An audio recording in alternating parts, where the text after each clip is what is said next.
Good morning students. आज हम conjunction में सो दैट का प्रयोग करना सीखेंगे।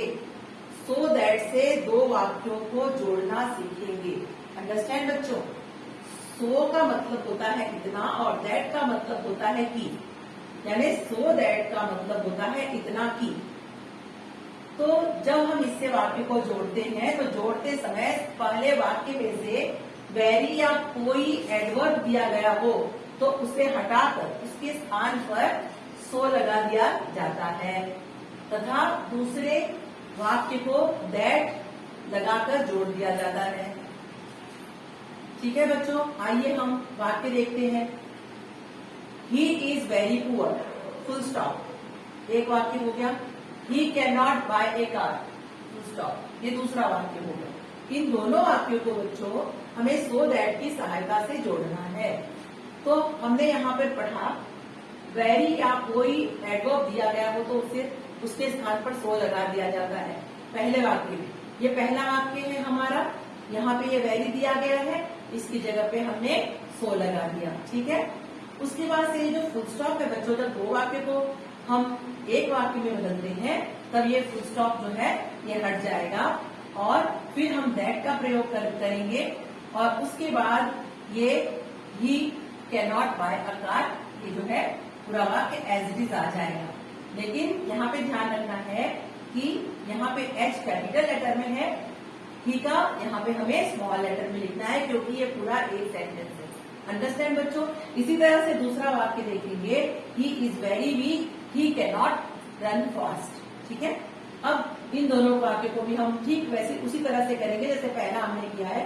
वेरी को हटा करके हमने सो लिख दिया, उसके बाद ये फुल स्टॉप हटा दिया, फुल स्टॉप हटाने के बाद में हमने दैट जोड़ दिया और उसके बाद से ही कैन नॉट रन फास्ट, आगे का पूरा वाक्य एज इट इज लिख दिया। केवल जो है ये ही यहाँ पर कैपिटल लेटर में है, उसको हमने यहाँ पे एच जो है कैपिटल लेटर में है ही का, यहाँ पर हमने स्मॉल लेटर में लिख दिया क्योंकि ये पूरा हमारा एक वाक्य हो जाता है।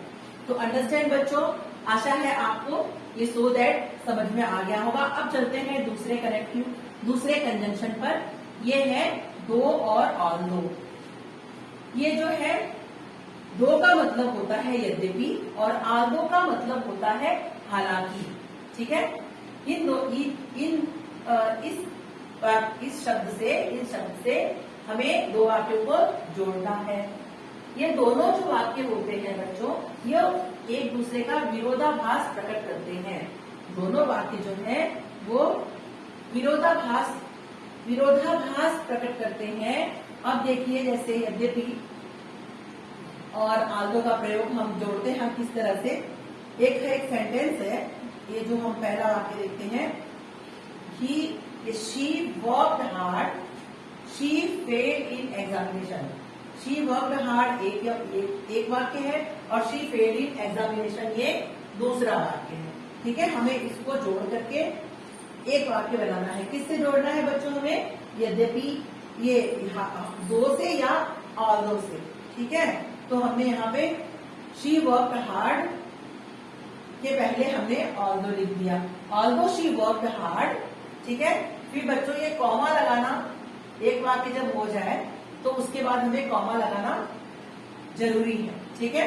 कॉमा जरूर लगाना चाहिए और कॉमा के बाद में फिर हम दूसरा वाक्य जो है she failed in examination as it is लिख देंगे। ठीक है। और लेकिन ये ध्यान रहे कि जब हम दो वाक्य को एक वाक्य बनाते हैं तो ये जो शी का एस कैपिटल लेटर में है इसको हमें स्मॉल लेटर में लिखना है। अंडरस्टैंड बच्चों? अब दूसरा देख लेते हैं वाक्य। We played well, full stop, we lost the match. ठीक है। अब इसको भी हालांकि से जोड़ना है या ऑल्दो से भी जोड़ सकते हैं। दोनों में से दोनों का एक ही अर्थ है, एक जैसा ही, यद्यपि या हालांकि। ठीक है। कोई भी आप ले सकते हैं। तो हमने यहाँ पे दो लिख दे लिया, दो वी प्लेड वेल, पहले हम दो लगा देंगे या ऑल्दो लगा देंगे। ठीक है। और उसके बाद से दो we played well, we lost the match. ये देखिए दोनों वाक्य जो है अपने में एक दूसरे से विरोधाभास प्रकट करते हैं। जैसे पहला वाक्य हमने देखा शी वर्कड हार्ड, ठीक है, उसने कठिन परिश्रम किया, शी फेल्ड इन एग्जामिनेशन, वह परीक्षा में फेल हो गई। ठीक है, ये दोनों, ये कठिन परिश्रम किया, ठीक है, ये और वो परीक्षा में फेल हो गई, ये विरोधाभास ही प्रकट करते हैं।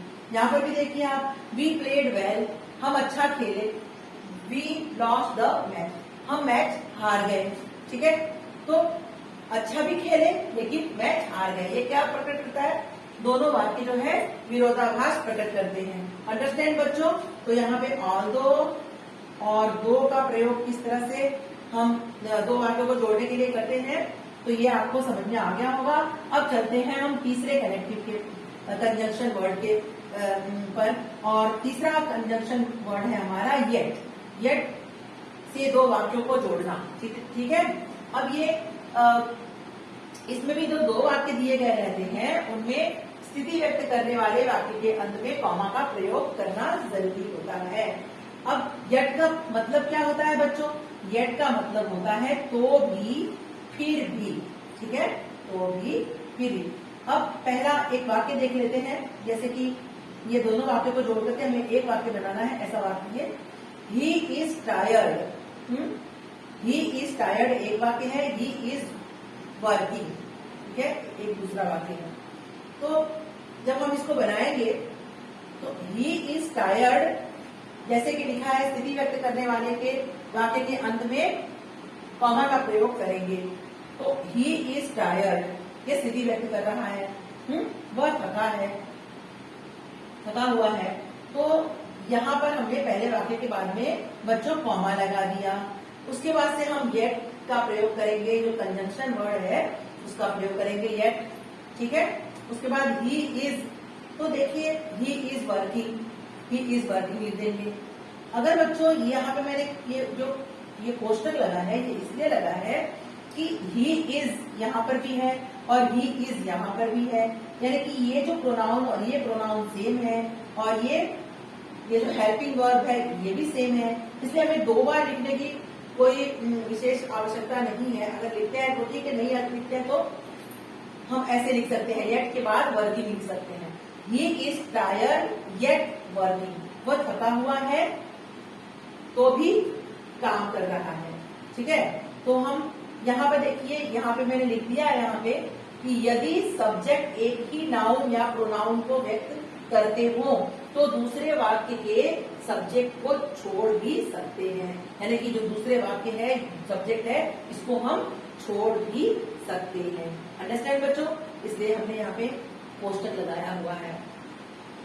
अब हम देखते हैं दूसरा वाक्य, ही इज अनवेल। ठीक है, वह बीमार है, he does his duty well, वह अपना कर्तव्य जो है, अपना जो काम है बहुत अच्छी तरह से कर रहा, निभाता है। ठीक है, वह बीमार है, वह अपना कर्तव्य निभा रहा है। ठीक है, तो ये बीमार भी है और कर्तव्य भी निभा रहा है, ये क्या प्रकट करता है बच्चों? ये दोनों वाक्य विरोधाभास प्रकट करते हैं। और यहाँ पर हमने आपको यहाँ पे देखा है कि ही इज अनवेल, इसके बाद से आपको कॉमा लगाना है। ठीक है, एक ऐसी चीज लिख दिया आपने और कॉमा लगा दिया, उसके बाद से हम येट लगाएंगे।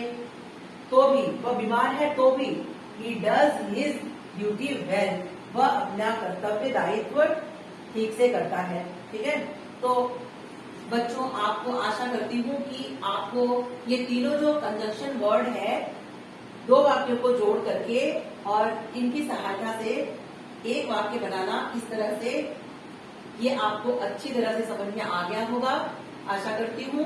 तो मिलते हैं अगले वीडियो में अगले ग्रामर के साथ।